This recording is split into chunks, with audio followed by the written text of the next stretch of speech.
বন্ধুরা, আমি রান্না পুরো হয়ে গেছে।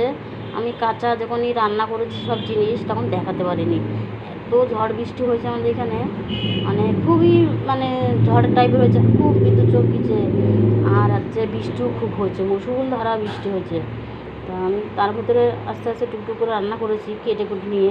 সে সময় কিছুই দেখাতে পারিনি। তা আমি রান্নার পরে তোমাদের সব দেখাচ্ছি। দেখো, আমার ভাতটা বেড়ে নিয়েছি। এখানে কচু ঘষা আছে, এখানে আমের টক আছে,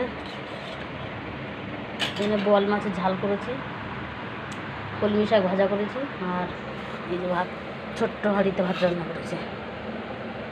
আর আমার এই ভাতটা বেড়ে নিয়েছি, খেয়ে একটু শোবো, শুয়ে একটু ব্যাংকে যাব। এখন যাব না, খেয়ে একটু ঘুমিয়ে নিই, তারপর যাব। তাহলে বন্ধুরা, আমি খেয়ে নিই।